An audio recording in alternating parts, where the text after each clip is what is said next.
Halo, perkenalkan, nama saya Uli Nuha Rifatul Rizky Syaifullah dengan NIM 21.11.4172 dari kelas IF05. Di sini saya akan menjelaskan tentang perkembangan komputer dari generasi pertama hingga sekarang. Sebelumnya, saya akan menjelaskan pengertian komputer. Komputer adalah alat yang dipakai untuk mengolah data menurut perintah yang telah diprogram. Kata komputer semula dipergunakan untuk menggambarkan orang yang pekerjaannya melakukan perhitungan aritmatika dengan atau tanpa alat bantu. Tetapi arti kata ini kemudian dipindahkan kepada mesin itu sendiri. Selanjutnya masuk ke generasi komputer yang pertama. Komputer pertama kali muncul pada tahun 1946 yang disebut sebagai komputer generasi pertama. Komputer generasi pertama diciptakan dengan menggunakan tabung vakum sebagai komponen dasar pembuatannya. Tabung vakum ini memang tidak dikenal efisien dalam beberapa aspek karena mudah sekali panas saat sedang dipakai. Hal ini disebabkan oleh tabung vakum yang membutuhkan daya listrik yang sangat besar dalam pengoperasiannya. ENIAC diciptakan oleh dua orang ahli teknologi komputer, yaitu J. Presper Eckert dan John Mauchly di University of Pennsylvania. Mereka menciptakan ENIAC menggunakan sebanyak 18.000 tabung vakum dengan ukuran 1.800 kaki dan berat yang mencapai 30 ton. Sebenarnya rencana pembuatan komputer generasi pertama sudah dirancang pada 1942. Akan tetapi, pekerjaan komputer generasi pertama baru dimulai pada tahun 1943 dan selesai pada 1946. Lanjut ke generasi 2, diciptakannya transistor pada generasi ini mengubah wajah komputer yang dikenal generasi pertama. Transistor menggantikan tabung hampa dan memulai perkembangan komputer generasi kedua. Transistor jauh mengungguli tabung hampa dan memungkinkan komputer menjadi lebih kecil, cepat, murah, dan hemat energi dibandingkan pendahulunya. Selain itu, pada generasi ini juga dilakukan pengembangan memori inti magnetik.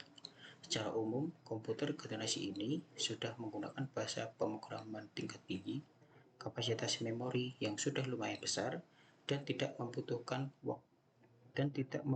banyak listrik, dan proses operasi yang sudah cepat. Lalu di generasi ketiga komputer dimulai pada tahun 1965. Saat itu komputer dibuat menggunakan komponen dasar Integrated Circuit atau ICS. Meskipun sudah menggunakan ICS, transistor masih tetap digunakan, tapi dengan ukuran yang lebih kecil. Beberapa transistor berukuran kecil itu akan dimasukkan ke dalam IC bersama dengan resistor dan kapasitor. Komputer generasi ketiga ini merupakan komputer pertama yang dapat berinteraksi dengan keyboard dan monitor.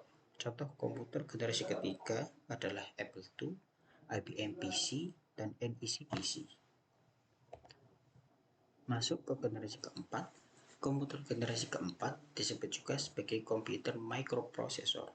Pada masa ini, IC yang dikembangkan untuk komputer adalah Large Scale Integration atau LSI, Very Large Scale Integration VLSI, dan Ultra Large Scale Integration atau ULSI.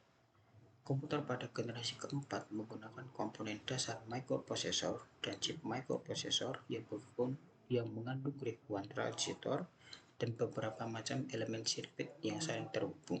Saat itu, microprosesor telah diproduksi dan kemudian diprogram untuk memenuhi kebutuhan, termasuk kebutuhan rumah tangga sebagai microwave, oven, televisi, dan mobil elektronik.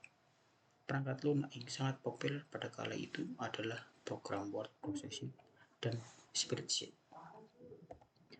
Lalu di generasi sekarang atau generasi kelima, komputer generasi kelima ini adalah komputer yang kita gunakan ditandai dengan kemunculannya LSI atau Large Scale Integration yang merupakan pemadatan ribuan microprosesor ke dalam satu microprosesor. Komputer generasi ini ditandai juga dengan munculnya semikonduktor, komputer kuantum, dan penggunaan nanoteknologi juga akan merubah besar-besaran wajah komputer yang kita kenal. Tujuan dari komputer generasi kelima adalah mengembangkan komputer yang dapat merespons suara bahasa dan dapat berjalan secara sadar. Mungkin cukup sekian pembahasan saya. Jika ada salah kata, saya mohon maaf. Terima kasih.